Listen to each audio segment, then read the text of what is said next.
we argued about like if that box was, I was like, no, she painted that. And he was like, no, she didn't. And I'm like, yes, she did. I had to go through and scroll and find other in process. So this is why we argued.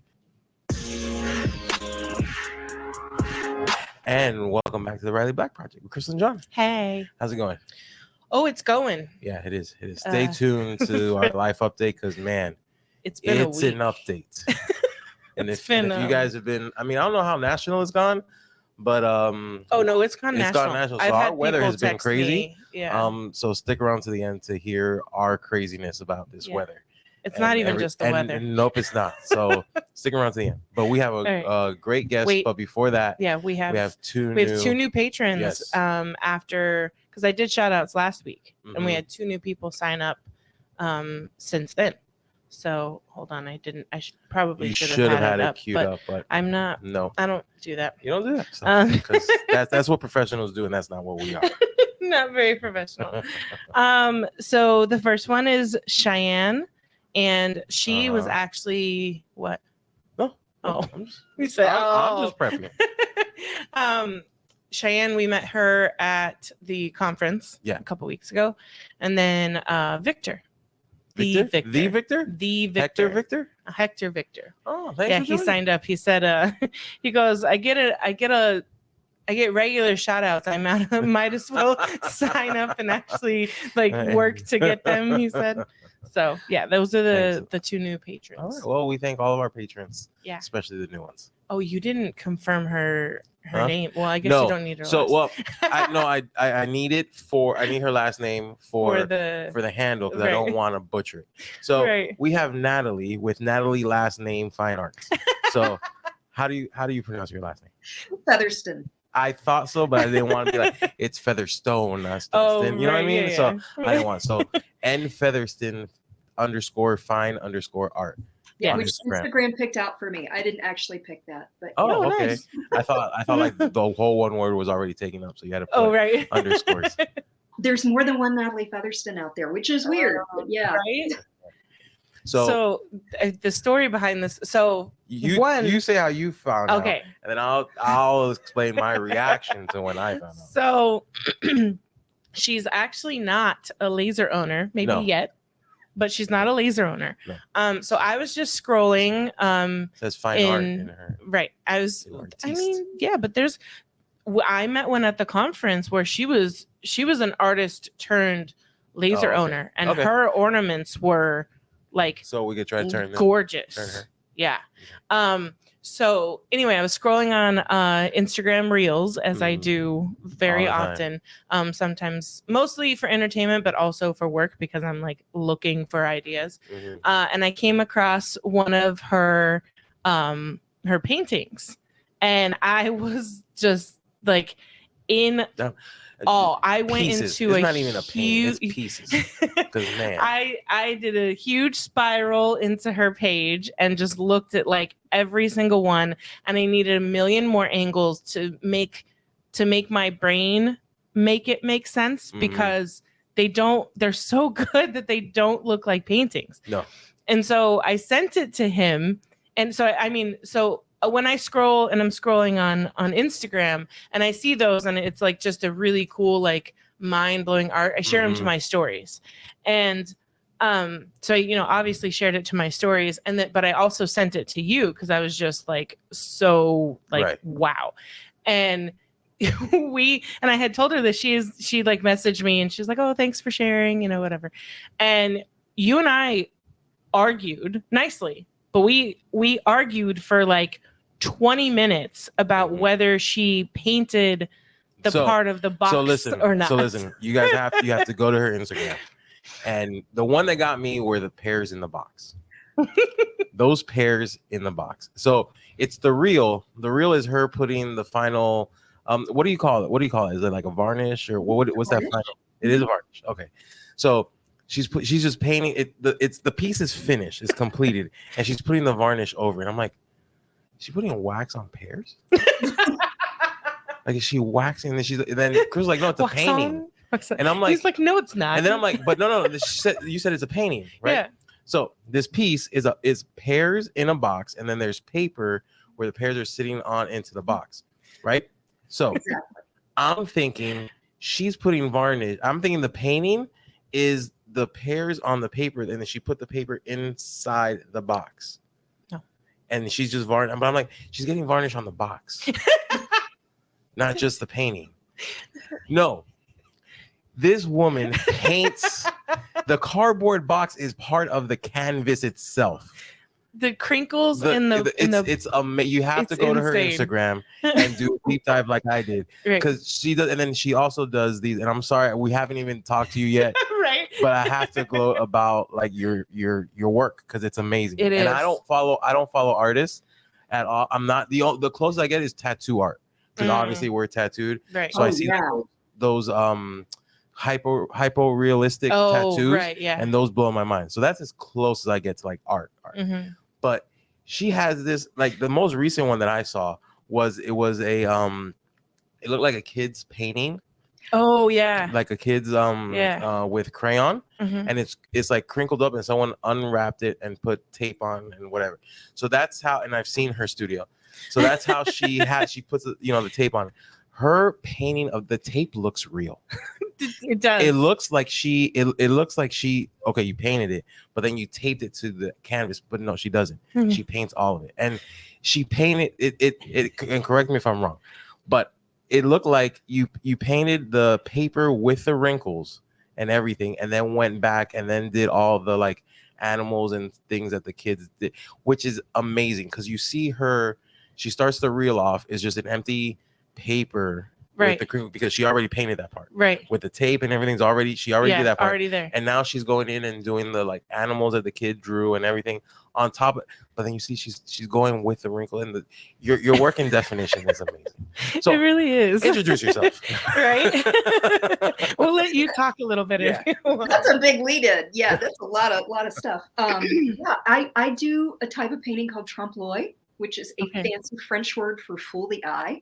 You definitely yes, work well done. I mean, because again, like we argued about like if that box I was like, no, she painted that, and he was like, no, she didn't, and I'm like, yes, she did. I had to go through and scroll and find other in process. So this is why we argued, because, and sorry, I know I said we were gonna let you talk, but this is why we argued, because you do because you don't only paint the canvas like you paint the sides as well, right? Because it's like a thick canvas, and she paints it to be the box. I have one I can just show you really quick. Yes. I don't ever show the back sides because spoil it. Yeah, so that breaks the fourth wall. Right. For your viewers, I'm going to show you how the sausage gets made. Oh, nice. Oh. I'm excited. Right? Okay. I have not varnished this one yet. So like there's going to be a real coming. You'll know. See, look already. A painting of a magic 8-ball in foil in a cardboard box. You see that? That's a paint. She painted that. And I do funny little stamps. That's not a cardboard. That's not a cardboard box. No, but look, that's the back. Wow. It's just a square panel. Listen, you just showed it to me, and those folds, folds they're so good that I see that part, but the folds on the side are still. It's still cardboard. But I don't believe it until the light shines on it and proves that it's flat. And even then, look at that. That's so like that's amazing. That's amazing. And the name of that art form? It's Trample. Trample. The definition of fooling the eye. Yeah, you do it. You really do. Yeah, it's sort of like a high definition realism, but the goal is I don't want to say trick people, because for me, what I like about it is it's that moment of perception, that shift of perception where you realize it's painted. Yeah, right. That kind of gotcha moment. That's really why I like Trample. It all. I get that moment all the time. Especially like when you tape, and it's almost like it's in the small things, because the piece itself is amazing. Yeah, the pieces themselves are amazing. But what gets me are like the tape. Or like the side of the box. The box, yeah. Like or the even on the edges where you have the like what do you call it? Like the you know how cardboard is. Oh, the corrugated. The corrugated, the corrugated, like like that's what gets. I'm like, how? Huh? Like I get how everything else is painted, right? But I'm like, wait, that's not in a box, right? Because it's like it's it's those little intricate. Yeah. Like, wait, so she doesn't have? That's not a piece of tape. Like, yeah, it's good work. It's great. How'd you get your start? Yeah. So Yeah, go back as far as you want to. When did you start? Have you always been like? Tell us everything. no. I had a whole nother career before I started painting. Wow. Okay. Yeah, I used to be a cellist. Oh, Yeah, and I actually like So I mean, that's kind of like creative, but in like a different medium-ish. the Cliff Notes version, because I know this podcast is not that long, so I'm gonna keep this very short. But yeah, I started playing the cello when I was a little kid, and like went away to performing arts high school when I was 15, and never lived at home again. I had this very strange, Oh wow. upbringing, Okay. like so. Yeah. Anyway, I got to New York in my 20s, and you know, I'd been doing it a long time at that point. Yeah. And I just kind of had a little meltdown where I realized like this is not what I never really picked it. It was just something I was good at it, and I right. went with it. And my parents were invested. Wasn't in it. Yeah. Yeah, it's like I feel like I never really chose, and all of a Right. sudden, I'm in my early 20s. I'm like, oh my God, like I might spend the rest of my life sitting in an orchestra if I'm not careful, and I'm already very bored. Right. And it is creative, but you're also with classical music. You're following the notes on a page. right. Right. It's not like jazz or something. I don't want to say it's not Right. creative because like Right, yeah. all your musician friends are going to Yeah. like, No. right. You'd be like, that's bullshit. Right. So let's not do I that. understand it though, because it's more like rigid, right? Is that what you mean? As far as like, It's not. It's not as creative for me as painting. right? So, Yeah. like that was an easy decision for me. But I like just cold turkey quit doing what I was doing, and I decided to take some art classes like at night for adults. Yeah. Like continuing education thing. Mm-hmm. And I liked it because like I'd never really drawn or painted anything because like I was practicing like that's what I did. Yeah.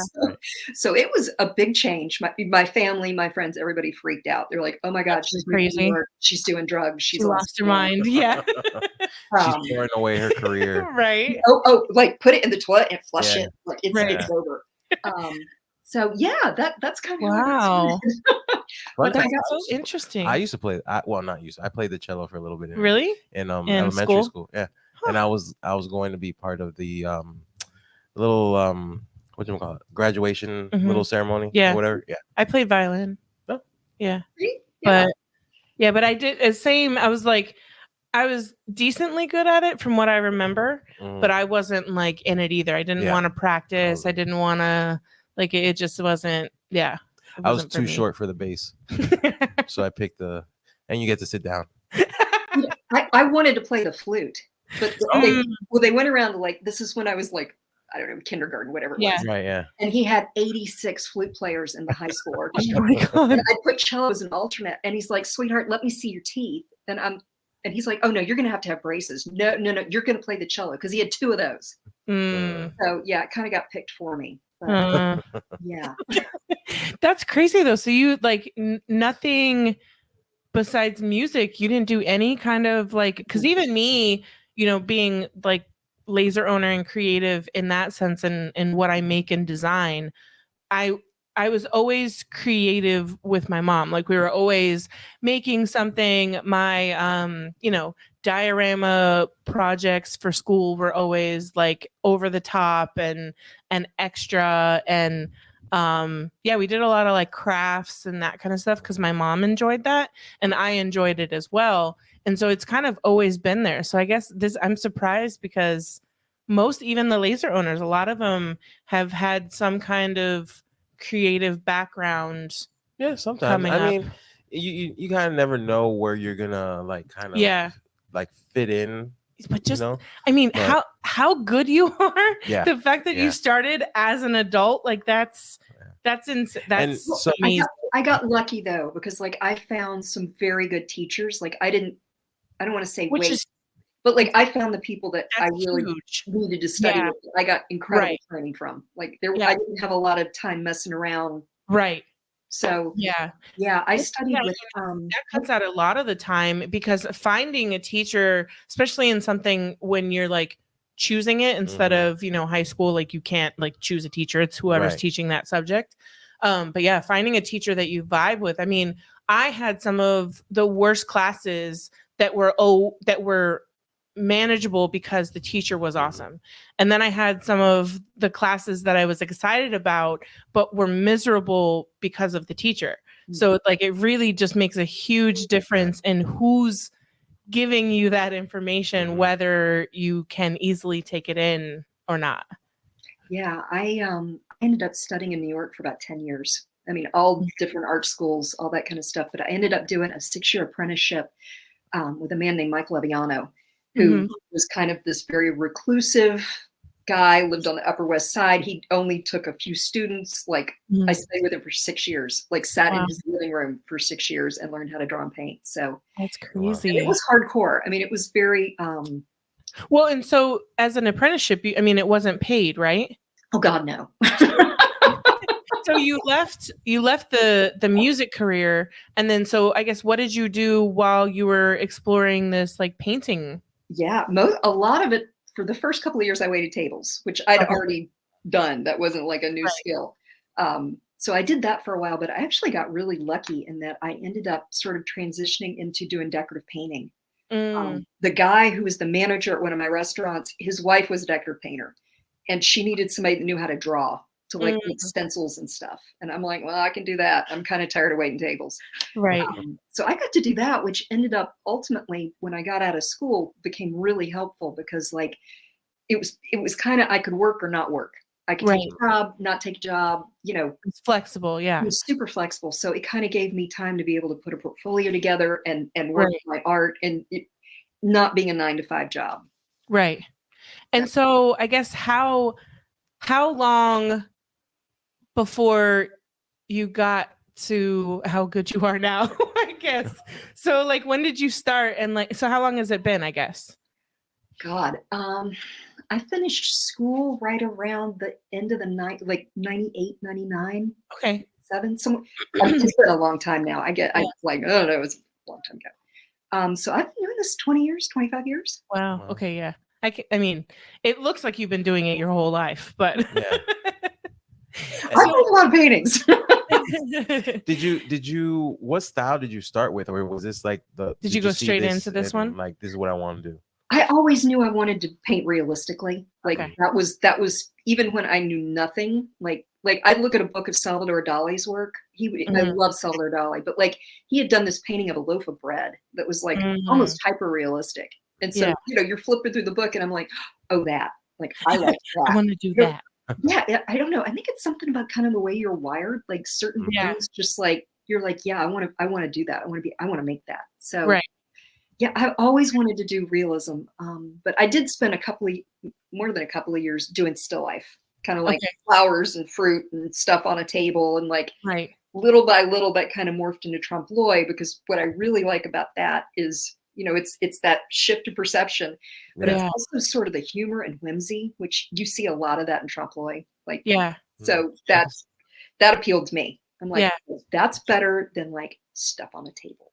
Right. Well, it's just more interesting. I mean, I think even like the cookie one you did was cool. The bubble wrap, I don't know, like it's different. Yeah, it's just different things than a painting. Like, I mean, a painting of a super realistic flower, I'd be like, that's cool. It looks like, but like, because you're like, it looks like a picture, or it looks like this is like, especially like now with social media more so, because you do a lot of like, you show it how you have it set up, and then you go to the painting, or vice versa, and then you get to see that more of that shift in like real life to art. Like it's just. Yeah, you see it more that way with social media. So definitely follow. I'm gonna tell you guys to follow her Instagram a million times because it's amazing, and so much so that I told Crystal before we even even threw out the idea of asking you to be on the show. Yeah, I'm like, this is one of the like only like pieces. Like I wanted to like buy a piece and have it in the house, with that light that shines on it, like in a gallery. Yeah, like have like it in our house. Have it somewhere so people are like, oh, that's a nice piece, and then be like, you need to follow her Instagram. She's amazing. And like a conversation starter type, setting, because again, I'm not an art guy, so it's like, do you do commissioned work, or how do you make money doing what you're Yeah, I'm represented by a couple of different galleries. So Okay. like 90% of my income is just gallery sales. Okay. So yeah, I'm starting to do a little more teaching, which I Mhm. like. I don't have a whole lot of time for that because my show Right. schedule's kind of crazy. Yeah. But yeah, so I do teach. That's fun. And yeah, I do commissions. I can really only do them like November through February. It's kind of I have a short little Okay, window. well, put us down for November. You have my email. So like seriously, like we'll get on the friends and family discount here. You know, you keep Oh, promoting yeah. my Instagram. I think you're gonna find the place I was very even like, good. oh, let's calm down. Let's find out how much one of these pieces No, if are. it's November, and then we'll we save. have time to save, and we know we got because listen, add that to the goals list. we're all about paying. We all say like we Right. short sell ourselves and Yes. everything, and I don't think we have millions of dollars. My paintings are not millions of dollars. Well, So you're is underselling this? yourself. I don't know, like I guess artist etiquette, but like, do you have like a range for like how your pieces are like priced, or like how does that work? I tend to paint in series. So Mhm. like I have the ones with the crayon drawings. I have the cardboard box paintings. I've got a whole nother series I do with comic books. Mm. Another series with collage. So basically my stuff is sort of priced based on size and complexity. Okay. I mean, it's that's kind of how it shakes out. And Yeah. just over my career, past sales, Right. that kind of thing. Yeah. Well, and so again, I don't know artist etiquette. What's the highest price painting that you've sold? The highest price painting I've sold was a commission for $20,000. But Wow. that was a very fancy, like Right. LA movie director. That is not something that happens to me a lot. I mean, that's yeah. Most Well, of our stuff is. how did it feel getting that commission? Like, was it like by an email and they were just like, hey, No, it was through a gallery that I used to Okay. show with in LA. Yeah. Yeah. So how did that feel getting that? Because I feel like that's kind of like, I mean, that's, put that on life goals checklist, bucket list. It was really good. This collector, he bought several of my paintings through the gallery. But I don't know if I'm still under non-disclosure. I'm not going to tell you his name. Right. Okay. No. Right. Yeah. I won't get in trouble. But let's just say he was a big Star Trek fan and was doing a new thing with Star Trek. Yeah. And wanted me to make him 2 giant paintings about Star Trek. Yeah. He wanted the crayon, like with all the characters from the new show and all that in it. So that's what I did. And I'm a huge Star Trek fan. So this was right. So you were like, I'm in. Yeah, I'm already watching Discovery. This is not a problem. Right. But I got to see like new spaceships for like the new series. That was I got some stuff that I did have to sign NDAs about because they're like, you cannot show anybody the picture of the starship. I'm like, not a problem. Not a problem. Yeah. You got it. So like that was pretty exciting. That is so cool. So it obviously helps that you have a background, like you're into that. Like when someone Star Trek reaches out and you're already into that. But like if it was like Star Wars, because there's a big blood. Also like Star Wars, not a problem. Well, so okay, so if it was another like what that you're genre, not another genre, another series or franchise that maybe you're not so familiar with or you don't really like that much, is that something that you turn down because you don't feel like you can, or do you research? Yeah, or do you just like dive yourself into that to make the best piece possible?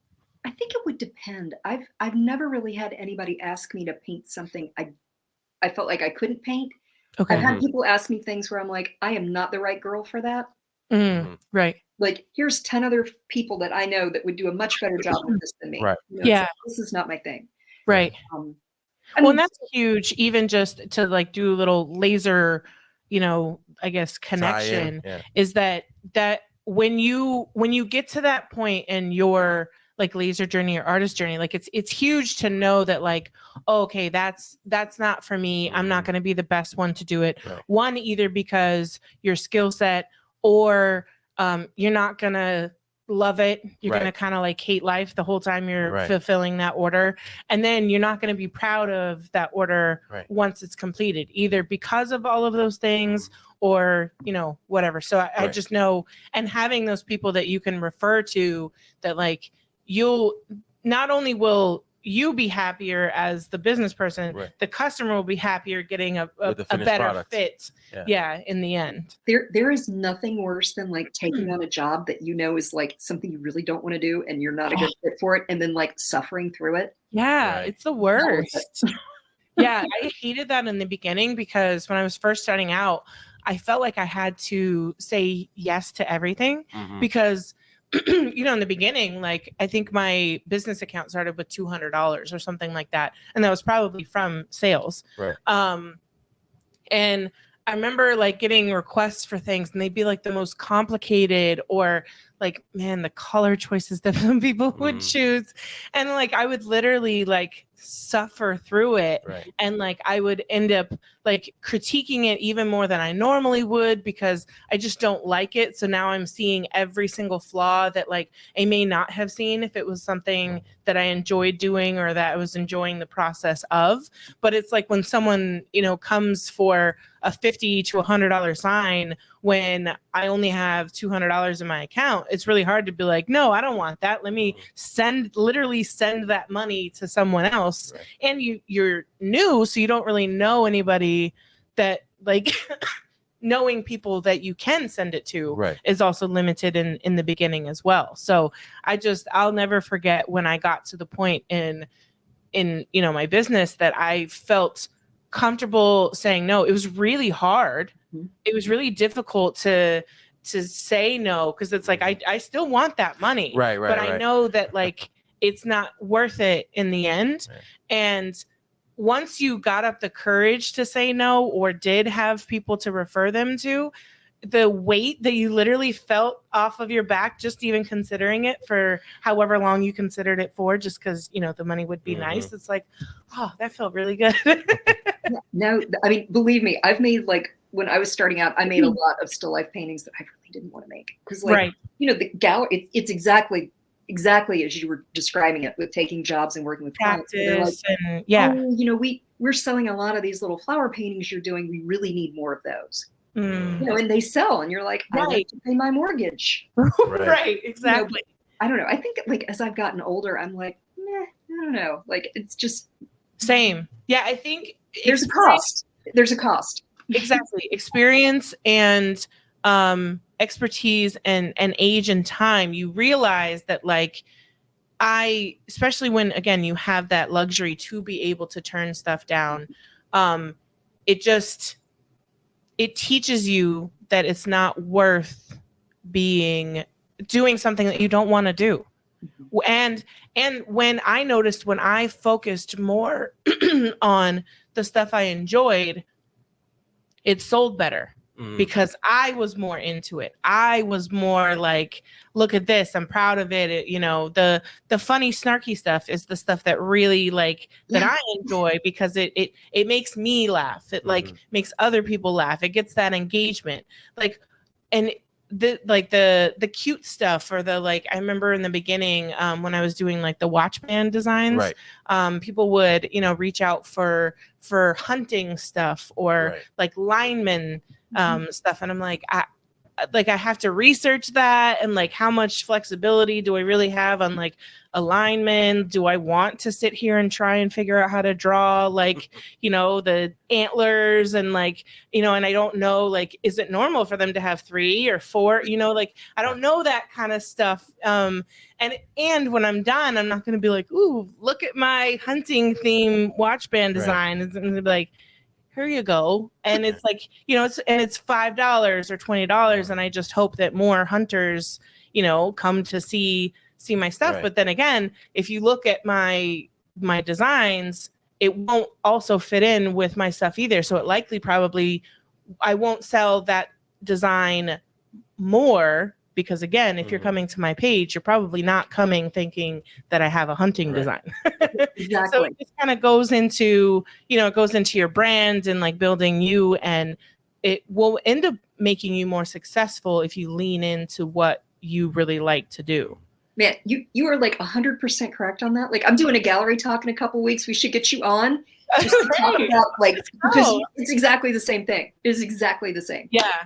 Well, and that's why I think I just being in the laser community and how much art kind of does play into it. Now there's the people who, there's all the different types. So there's the people who 100% buy every single one of their designs, and they can be still super successful in choosing designs that still align with what they need. They just can't or don't want to make them themselves. Right. Because that's the other thing too, is recognizing what you enjoy and what you don't enjoy. Right. And also the time that might, it's obviously a lot quicker to buy a file than, I mean, some of my maybe files it take takes me days or several hours or take a lot of testing.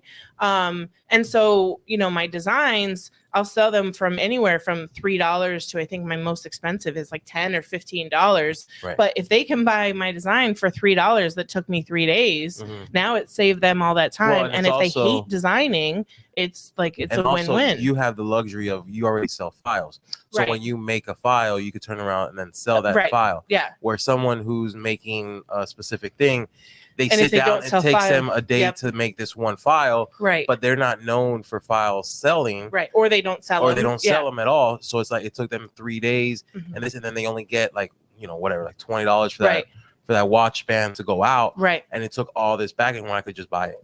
Right. And so, there's the different range of that. So there's obviously a lot of artistic, touches in the laser world, but just seeing how different that is, and just the wide range of that. Like, I kind of like you, I've never really like followed any artists or like, been a gallery person. And like, I've gone to a couple galleries, for like a coworker who she wrote poems, but she would often pair up with like an artist, and like it would be a painting that went with a poem. But she was my first exposure to galleries. And so it's interesting how much of it like overlaps, just because it's like a creative industry. Yeah. And I've only gone to galleries here in Miami I work for the news. So every now and then they'll invite us out, and we'll go and they cover the event, like the grand opening, but we'll get access to inside before anyone's there to get like some stills. And I'm like, for instance, it's traveling, the Van Gogh immersive, where it's like it literally it's cool because this one room, at least here in Miami, I think it's all over. Yeah, it's part of their traveling thing. So you go through and it has all the Van Gogh, it has its story and everything like that too. But then you get to like it's like the feature room, and it's just this. It's basically you're standing in the canvas, and it gets like drawn and done all around you. It's real immersive, and it's amazing. And so stuff like that's the only like immersion I get. And then so being that Instagram is kind of like where we found you or whatever. How did you get started like on Instagram, and how did that following come about? Like, was it quick or I was like a very late adapter. Like you noticed I had trouble getting on this call with you today. So like, I mean, I remember I was at an opening or something, and one of my friends was like, "Why aren't you on Instagram?" And I'm like, she's like, "It's not hard. There's lots of people on it. Like, you can figure it out." Yeah. So like, I guess. Well, I mean, his mom. She's not a good example. She starts a new Facebook every time she forgets her password. Or she gets a new phone. Because then she can't get into her account because it's all saved on her old phone. I get that. Yeah. His mom has like 5 Facebook accounts. I'd have to go on my friends list and see how many times my mom appears. I don't even know which one is the most recent. I just have to like see which one. I go by my messenger. The most recent message I got from my mom, and I'll just click view 5. I don't know. Time of his life out there by himself. Our 5-year-old is playing on his iPad because, maybe I should have the monitor up for just double check to make sure. Oh yeah, we do have 2 kids. But so technology and Instagram, like and making reels and stuff, like that's a difficulty for a lot of people, and it's actually partially why we started his business of helping people create reels, because for a lot of people who aren't super like technology prone, I guess it can really be a struggle for them, where Huh? If it couldn't really be. Yeah, I teach a class. I teach a little 2-hour workshop for artists on how to navigate Instagram, how to make a reel, just really simple stuff. Right. Yeah. You know, because like, isn't that funny? I mean, you think about your friend who was like, "Oh, you should be on Instagram," and you're like, "Eh," and now you're teaching artists how to go on Instagram. Because for me, like I've had disagreements with people about this, but like I don't sell things. Like I don't have an Etsy shop or prints or instructional. So it's like I don't have that outlet. Like that's not what I like about Instagram is actually meeting people and like seeing art and like, you know, like I met you and like I've been watching your reels and I'm like, oh my God, they trademarked something. That's so cool. You know, it's like I enjoy that part. Like, oh, we gotta talk about that in the life update. I know, I'm so excited when I saw that. Like that's what I like about Instagram. So it's like to be able to make a reel that sort of engages and like meet people. That's kind of my thing. Oh, you do that well, like really well. Like I swear the first reel that I scrolled past of yours, like it literally sent me. I'm pretty sure I spent at least an hour on your Instagram just going through each one of your reels and like just a whole new, and each one was that what do you call it, the like kind of like tricking the eye, like each one got me, even though I already knew that they were painting. Each one I was like, no.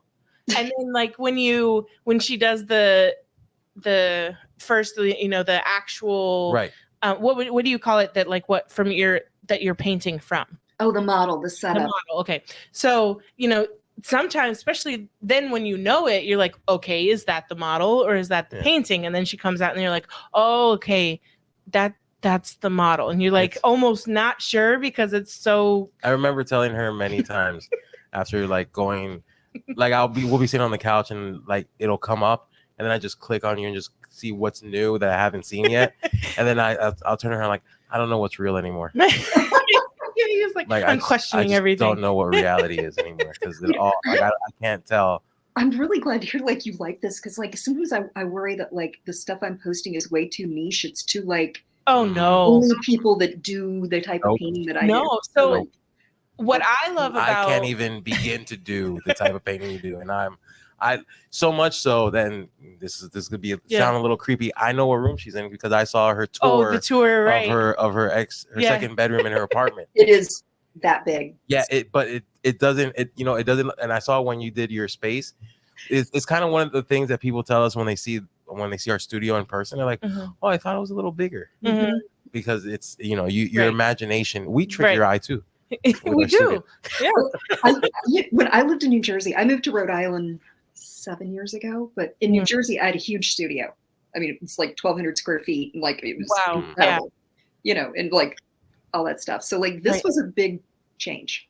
But, and where are you now? Or a small change. Oh, a small change. I'm in Providence, Rhode Island. Okay. So, but it's funny too because it's like you make do. You're like, okay, this is what I have. Like I'm gonna figure it out. So like that's what I had to do, and it works. It's good. Yeah. Like I'm very comfortable in here. Yeah. All right. I think art and even like with laser stuff, too niche isn't a problem as long as it brings people in, because you can be too niche in with any business, but say with the laser business, if it's so niche that there aren't a lot of people that like it or want it, that's the only time it's a detriment. But for you, I feel like that the niche, it's almost like expected in art. Like when I'm scrolling on Instagram, I love when I find the art that I've never seen before, and they just do it really, really well. Like one I shared the other day, this guy made art on his like velour sweatpants, and I'm like, really? We're going to like sweatpants? He made like portraits, like he was using like a little like kind of like a comb, with the long, and he was like doing this art like on his sweatpants. Or the one you showed me with the pin art. Oh yeah, with the string. Yeah, the pin. It was like usually in a circle, and it was a bunch of nails, and then string, and then he or she would use string to make like And time-lapse. extremely detailed portraits. Yeah. And it's like, how do you do that? Like with it just, those are my favorite. So like niche art is really my favorite, especially the ones that like, obviously it's mind blowing because they're just so good at it. And it's like, you know, the ones who do it with like nails or like tacks or, you know, just those, yeah, I'll go on a huge spiral just looking at all those. We also did that with patch looking tattoos and sticker tattoos. I'm gonna get one. Yeah, I have to. I have to get one with my logo. Yeah. So because I mean, it's similar. Yeah. To that, because it's like, instead of, for the tattoo artists, instead of them, you know, painting it onto a canvas, they're doing that onto. Well, it's just different kind of. It's realistic. Different canvas, like a different medium. But just that shadow and like the one what was that tattoo artist that literally looks like a stitched patch? I love the embroidered ones are crazy. Yeah. It's insane. And like it doesn't look real, and especially when it's like a fresh tattoo. It just the colors are so vibrant. They pop and it looks like it's like a patch. I wonder, I've been thinking, because like anytime I meet someone who's also artistic, my first thought is, how can like the two worlds collide? Easy. She has to buy a mirror and that's it. No, maybe I make her something. Use our referral code. Maybe I make her something and she can like paint it someday when she's bored. Oh, that'd be cool. Like some like an acrylic sign or or cool. Keychain or that'd be very cool. Yeah. We could collab somehow. How do you pick? How do you pick your like models? Like how do you choose what you just see something laying around like, oh, I'm gonna put a piece of tape and I'm gonna go ahead and I usually plan about a year or two in advance with my shows what I'm doing. Nice. So like, I don't know if you can see that crazy board behind me. Oh wow, yeah. So that's like one of them. I've like covered the other wall with the same stuff. So I just keep lists of things that interest me, and it can be all kinds of weird stuff.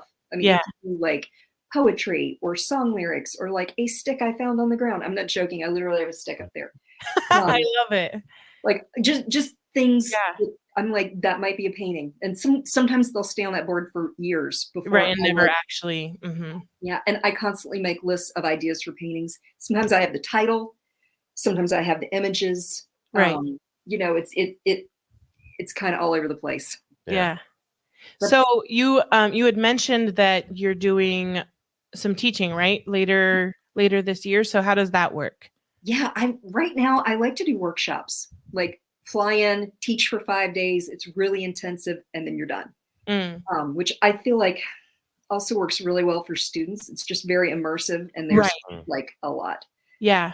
So I'm excited about that. I'm teaching in Boston, Scottsdale, and Boulder, Colorado this year. Oh, Boulder. I'm from Colorado. Yeah. Oh, it is my first time. I'm going out for an opening in Denver, and weirdly, I mean, like this is why I love Instagram. Yeah. I was contacted by the Boulder Art Association. Like they follow my Instagram, and they're like, you probably would not come teach in Boulder, but we love you. We love you.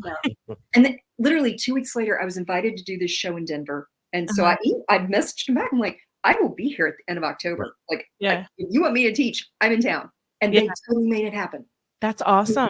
They're like, I go from the opening and then I get in a car and I drive to Boulder and I teach for a week. So like, but like that wouldn't have happened without Instagram. So super cool. Well, I mean, and I would have never found you. I would have like reached out to you. I was so nervous to like reach out to you, but the fact that like, I mean, you even like, you know, that you had responded and said like, you know, thank you for sharing or whatever. I felt like you felt approachable. You didn't feel like as scary to like reach out to, you know, someone on Instagram. Not scary at all. No, and see, it's so funny because that'll happen to me in the laser community. Someone will be like nervous to meet me or message me, and I'm like, I swear, I'm a normal, I'm not normal. I'm just a normal weirdo.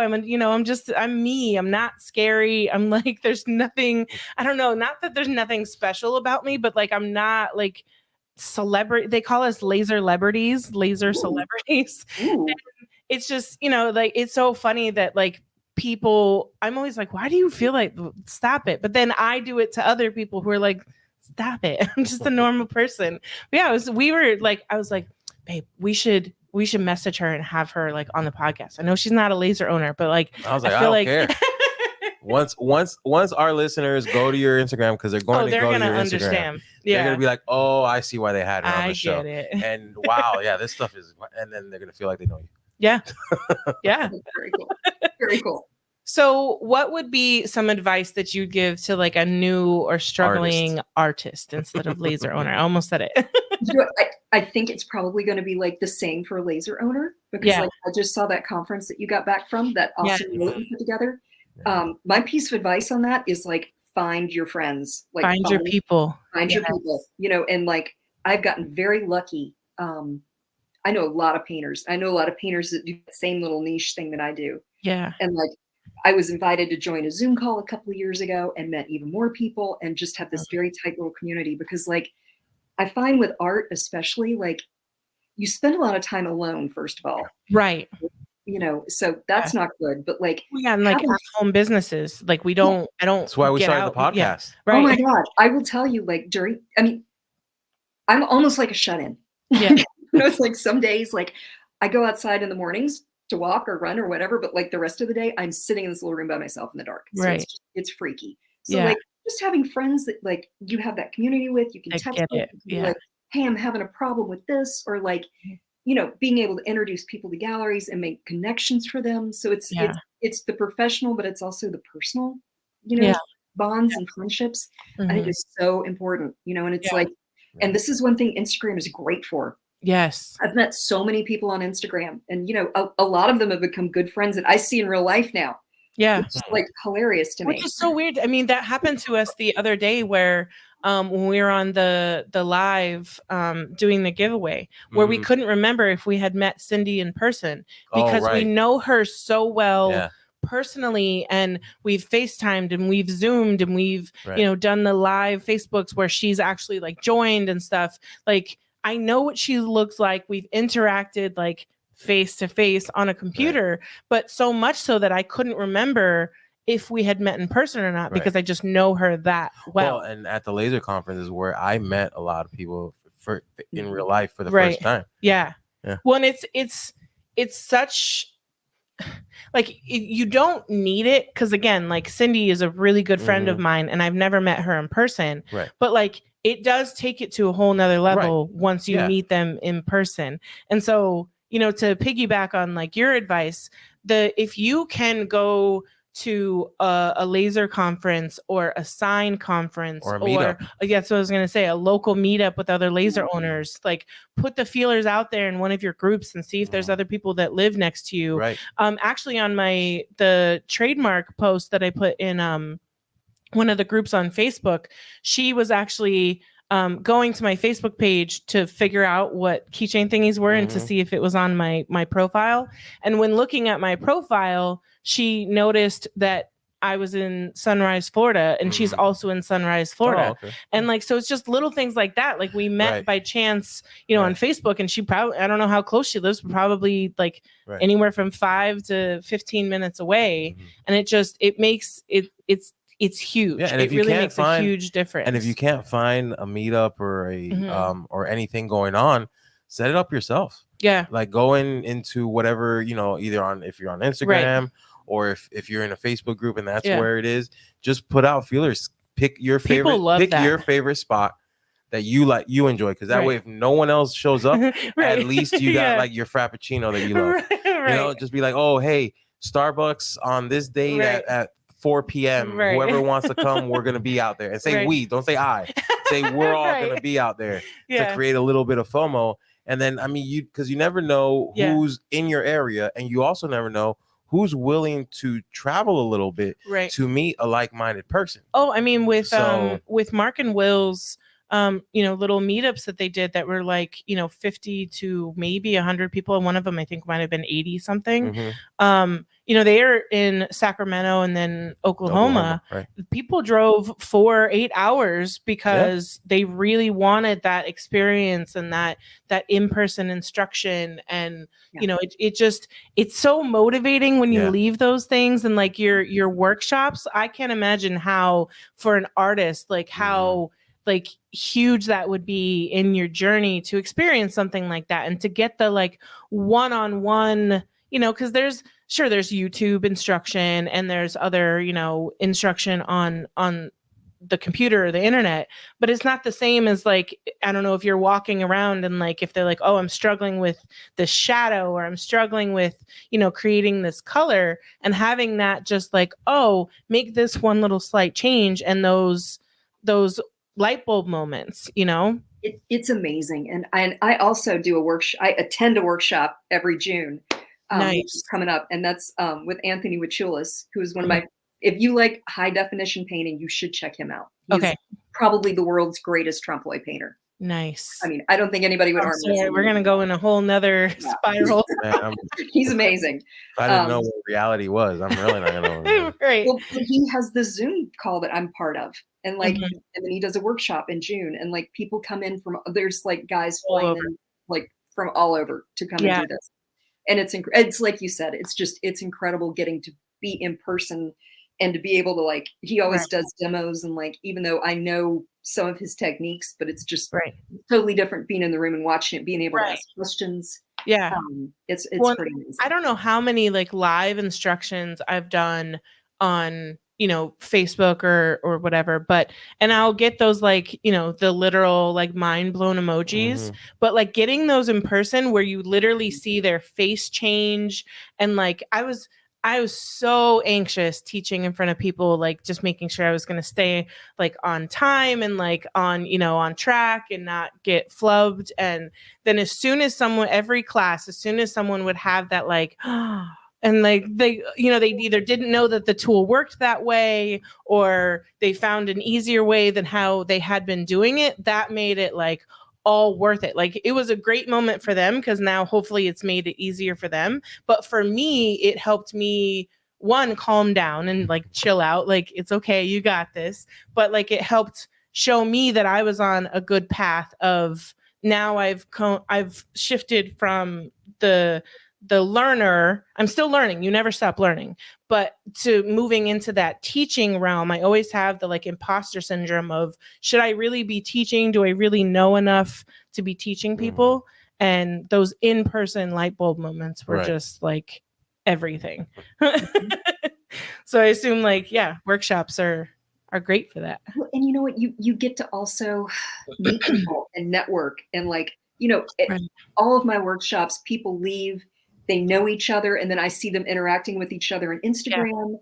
Going to dinner afterwards, that was a lot. It happened a lot at the conference. Yeah. Exactly. Like, I mean, I've made a lot of good friends out of that. And that's that's like amazing. I mean, that's just amazing that's out there, you know? Yeah. So, we can talk for hours, but we won't take any more of your time. Where are people going to follow you at? Because you guys have to follow. Yes. If you listen to us, it's a requirement. Yes. I have a website, which is nataliefeatherston.com. I'm on Instagram, and that's nfeatherston_fine_art. But you can also just put Natalie Featherston and I pop up. It'll come up. Yep. Yeah. And we'll definitely link that. And we'll be sharing a lot. So if you ever see hyperrealism, what was it called again? Something. Trompe-l'oeil, but hyperrealism is a lot easier. Yeah. Trompe-l'oeil. It's gonna be hers that we're sharing, because it's amazing. Thank you guys. This was super fun. I was excited about this one. I like the ones that we kind of branch out a little bit too, like sprinkling those in between the liaison of the accounting, our organizer. It's nice stepping outside and just talking to someone a little bit different, but kind of the same. And we overlap. There's a lot of overlap. It is, it's very cool. We call dibs for November to February-ish for a. You have my email. Like, let me know for real. I already have an idea. I'm gonna talk to you about it. I have an idea about what. Something we could do. Well, again, thank you for your time, and thank you for your art. It's amazing. It is. And we'll be right back with our life update. All right. And we're back, man. That was a good one. So much fun. That was fun. I was totally like fangirling. Because she's just, and you can tell she's just her. She's just But like she has some insane Well, talent. it's one of those things like I mean, like she says, she works in her bedroom. She barely gets out. So it's like to her, it's like I'm just regular person.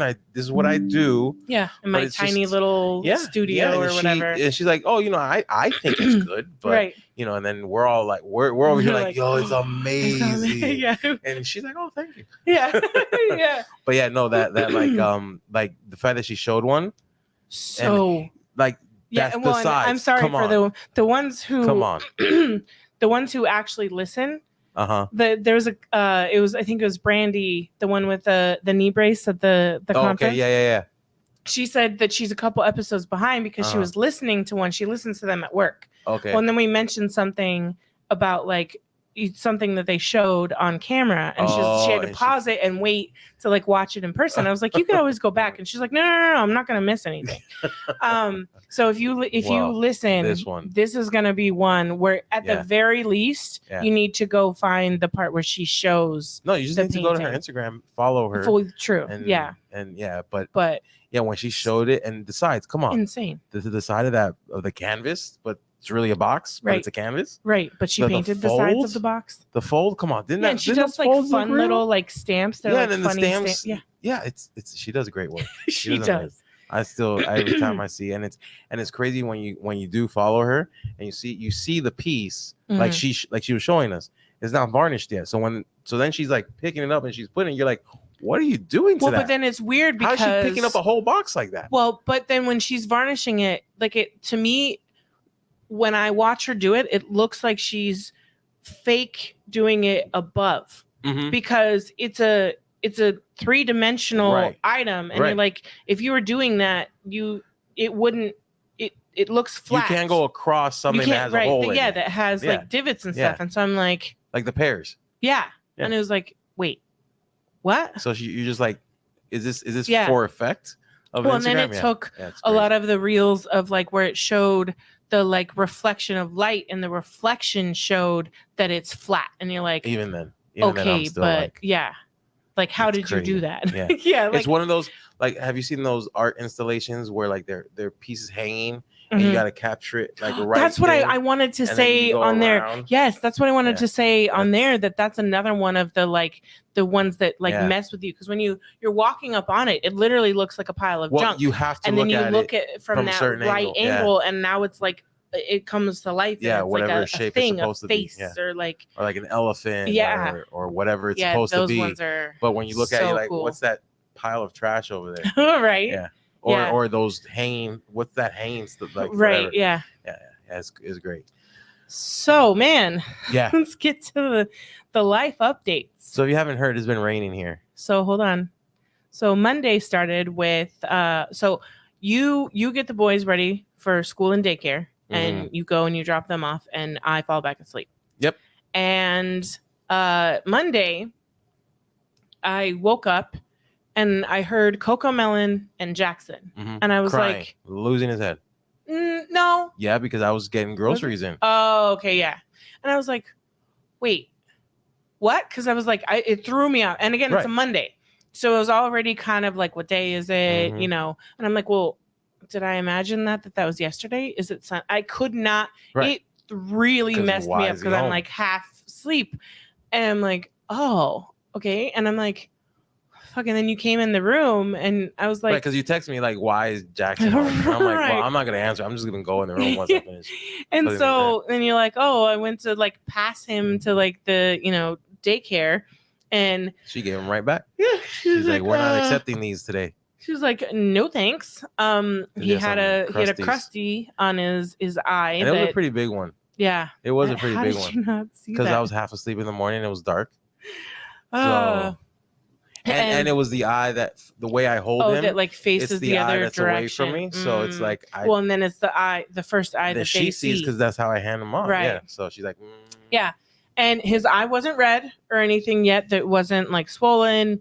Is literally just like the crusty. And she was like, and he wasn't like messing with it or anything like that. And she's like, go get him some eye drops and bring him back. And yeah, so. Then we made the virtual appointment, and she's like, oh, do you want ointment? And I'm like, sure. That sounds easier, because I'm picturing just like, oh, I got to swipe it on his eye. Yeah, which is a lot easier than trying to hold his head and put the drops.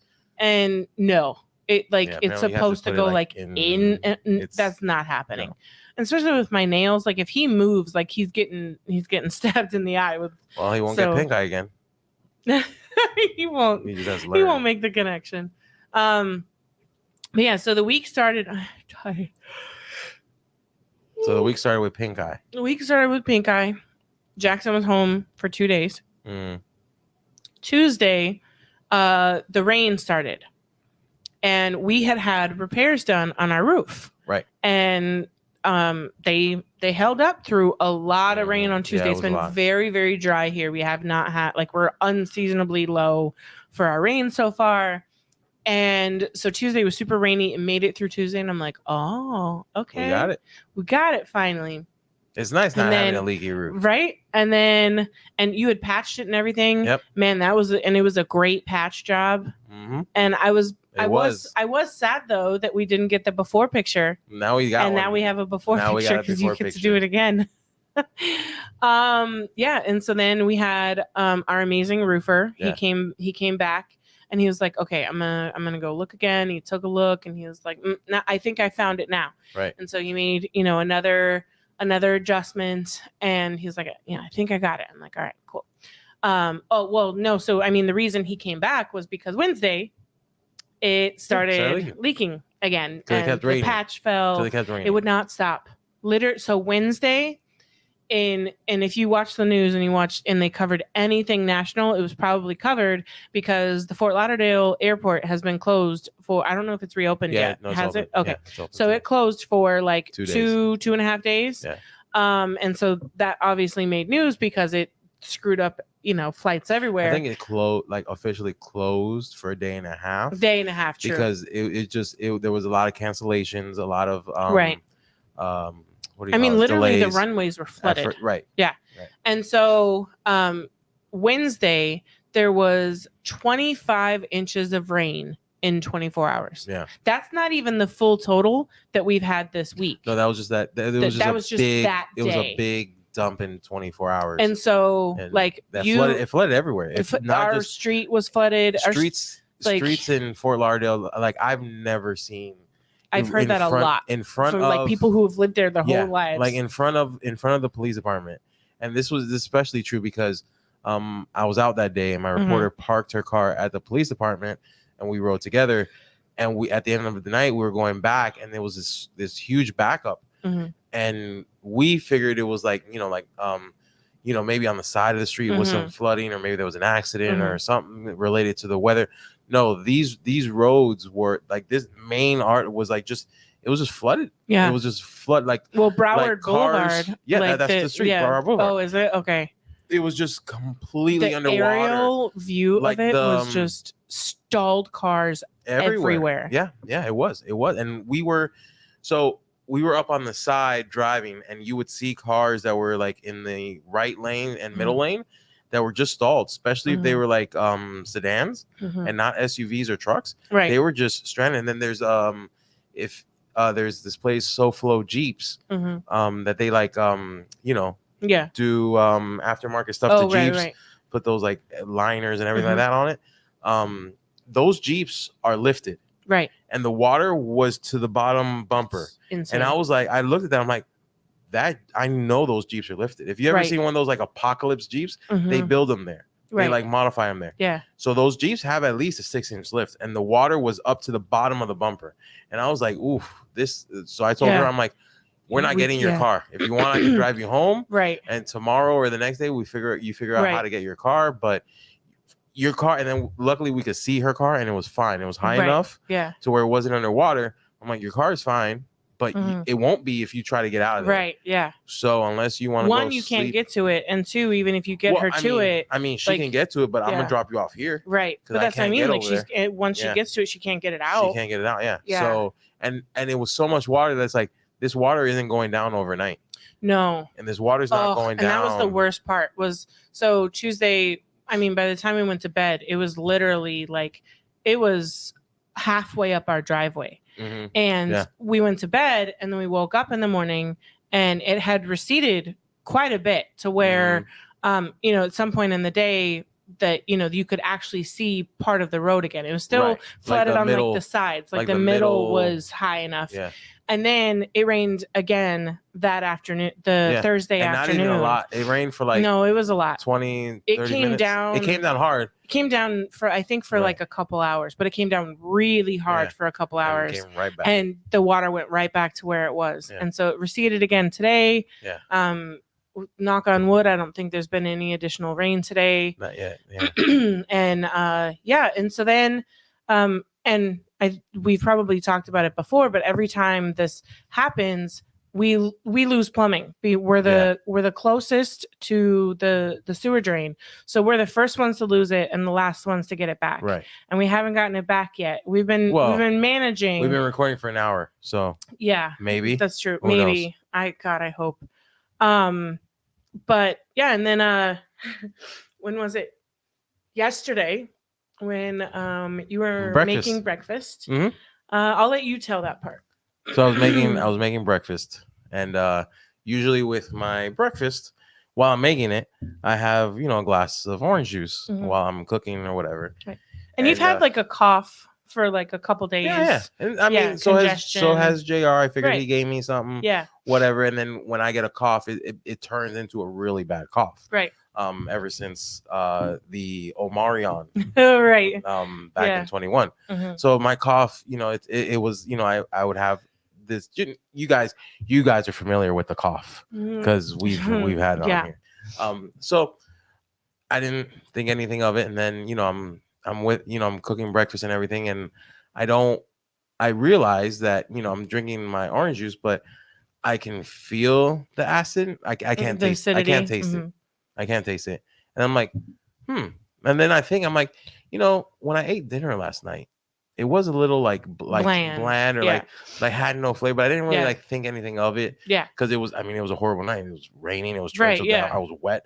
The last thing I'm thinking of is how my food is tasting. Right. Yeah. But like I was thinking, I'm like, I don't think I tasted dinner all that much last night. Yeah. And then I'm finishing a breakfast and the coffee. I'm like, I don't smell the coffee. I'm like, I didn't smell the coffee. And then I taste it. I'm like, I just taste like the creaminess of the cream and milk. And I'm like, uh-oh. So I set breakfast down and I went to the hallway closet in the hallway to get a COVID test. And I'm like, what are you doing? As you guys have probably already deduced, I came back positive. So I have COVID-19. Yay! Yeah. But I mean, hey, it's only lost the taste.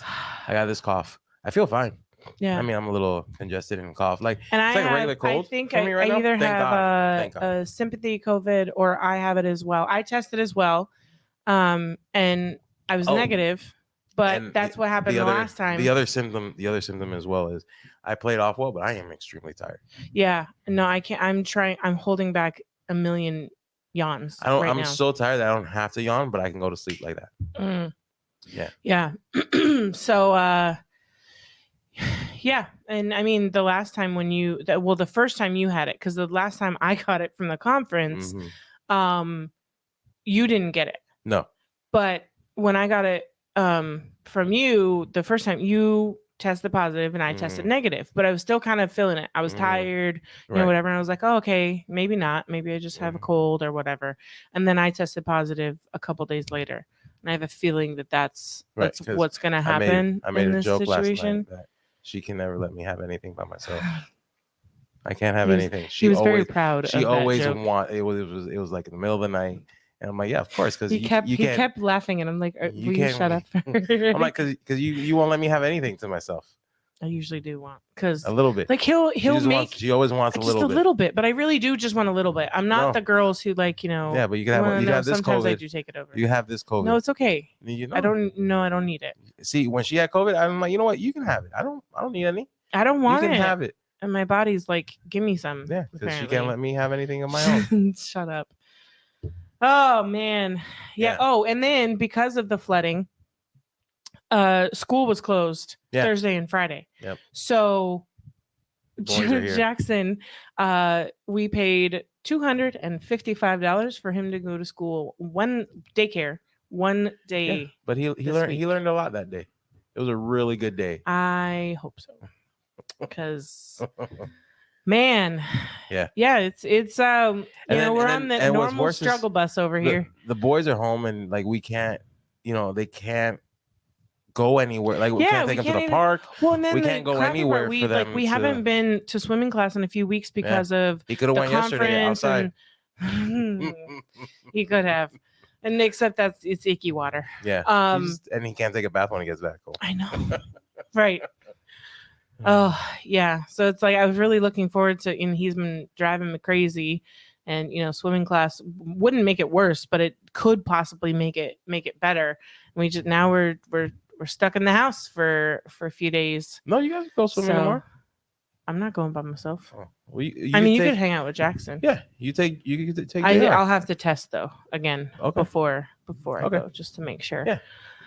But yeah. So I mean, we're just and for you guys, I spent since all this craziness, I wasn't able. Normally you've been knocking it out ahead of time. Yeah, I didn't even touch the podcast until yesterday, the day before. I gave him every out. I was like, I'll post about it. They'll understand. Nope. I have to deliver the podcast for you guys. I was impressed. So I sat here. I edited the whole thing from the beginning. Yeah. Like I did everything. Usually I do it in like steps, but it was Thursday and Patreon is on Friday, y'all. If you guys are paying for it, I can't just not give it to you. So yeah, I get it. Yeah. I'm glad you didn't listen to me. Yeah. I'm here for the people. For the people. Yeah. So send us your well wishes. Hopefully by the time you listen to this, everything is good and golden. Yeah. And we won't need them, but send them anyway. In between exhaustion, I hope that we can knock out a couple things that we've had on our list, organizing and business stuff and all that. And infomercial. Yeah. We gotta do that. We should do that today. Maybe. Yeah, we could try. We'll see how the kids behave. Yeah, that's true. Is he still sleeping? Yeah, he'll wake one's up sleeping and the other one's set up on the eye patch. All right. Well, thank you guys. Yes, hope you enjoyed it. Thank you guys for everything you do, listening, Patreon, sharing, talking about us, commenting and all the things. Yeah. If you haven't subscribed already, subscribe to our YouTube channel. Mm-hmm. Follow me, Riley Bike Media. We're almost to 800. Help us get to 800. Yes, 5 away. Come on. 5? No. Oh, to 800. To 800. To 800, yes. We're 205 to 1,000. To 1,000. So if you you can help us get to that number too, but we got to hit 8 first. Some people, according to the when we went to the conference, some people were surprised that we weren't at 1,000 yet. Right. And I'm surprised. Have you shared it? Touche. Like that reel. Yeah. Have you shared it? Have you shared my stuff? Well then. Yeah. So yes, tell a friend, tell 2 friends, tell them to tell friends. Yeah. It's been another great episode of the Riley Black Project. Chris and John. Bye. We're gonna go take a nap. Maybe we're all done.